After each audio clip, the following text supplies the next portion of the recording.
So the long election campaign is nearing an end for Lok Sabha elections 2024, and today we are joined by Union Finance Minister, Senior BJP leader Nirmala Sitharaman ji. Ma'am, thank you so much for joining us on Network 18. I'll start off with some good news. For the first question, the S&P global ratings, which have just come and revised outlook on India from stable to positive. Do you think this is a good omen for Modi 3.0 if NDAs want to par on June the 4th? Yes, undoubtedly it's a big good omen, and big good omen for Prime Minister, for the country, for the economy. And the reasons they've put out more than clearly explains why an economy needs a visionary leadership. A leadership which takes care of inclusion, brings everybody who requires that hand-holding and empowerment, and at the same time keeping fiscal prudence, making sure that expenditure goes for asset creation and not for revenue expenditure, which is expenditure or money given for not asset creating expenditure but consumption expenditure, which sometimes can be good, but it cannot be to that scale as you would want.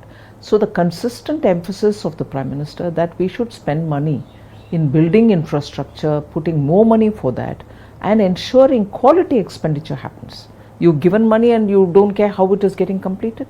So it has so many different governance message. And these are not my explanations. S&P themselves have said as a justification to why they have changed the grade, and also have shown that in the next 24 months, every chance of us being given a better grade. Ma'am, while the opposition leaders are still trying to figure out what they should do, this is a government which is talking about its third term, talking about the fact that you have a 100-day agenda in place.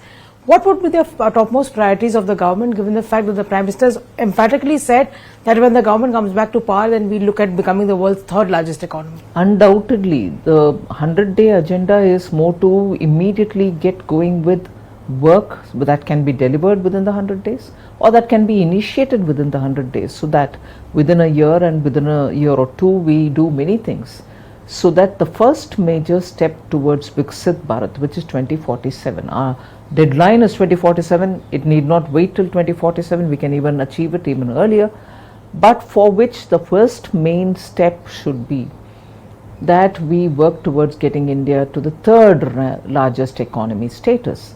If within 10 years you saw from a fragile 5 we've come to top 5, and therefore the effort now is to see how best we can reach at the earliest the third largest economy status. So the 100 days work plan is really putting on our skates and moving really towards delivering and building the steps towards Viksit Bharat. How would you see the markets reacting post June the 4th? Because there's a lot of speculation that it could, will be the scale of the win. And do you think, are you confident about the Prime Minister's slogan of Ab ki baar NDA 400 par? Do you think that aim is very much on track? About the markets, I like to say two things. Markets go on very many different factors, domestic being very importantly one of them. But in a global situation where there's so much of volatility all around the world, and where big economies which actually make up for the biggest markets for very many emerging economies to export their products, almost signs of recession setting in, and if they're lucky, they are going to come out of it. But never mind, the volatility globally is a very big issue. So if the markets were to look at these factors and then perform, they have the domestic market as a sharp contrast to the uncertainty of what prevails outside.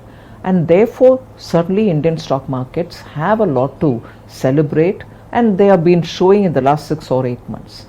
Equally, markets have their own wisdom in seeing what is going to make an economy sound, stable and predictable in a way, given a minimum level of uncertainties. And also they want government to be stable. They don't want unstable governments, which are the normal products of coalition government, except for once, even in spite of small coalition. I mean, a big coalition, somebody like Atal Bihari Vajpayee was able to keep up the balance and take us forward.